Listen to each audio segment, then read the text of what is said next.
একটি ছোট গ্রামে থাকত আরাফাত নামের এক দরিদ্র ছেলে। ছোটবেলায় তার বাবা মারা যায়। মা মানুষের বাসায় কাজ করে কোনোভাবে তাকে পড়ালেখা করাতেন। প্রতিদিন সকালে আরাফাত মাদ্রাসায় যেত, আর মা বলতেন, বাবা, নামাজ আর দোয়া কখনো ভুলিও না, আল্লাহ পাক তোমার সহায় হবে ইনশাআল্লাহ। আরাফাত এখন বড় হয়ে গেছে। বয়স তার 18 পেরিয়ে। সে আর গ্রামের বাড়িতে থাকতে চাই না। তাই আরাফাত শহরে চলে গেল।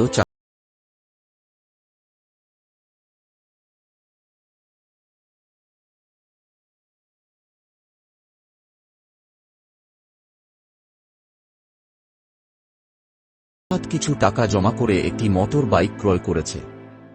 সে এই মোটর বাইকে করে প্রায়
কখনো শেষ হয় না।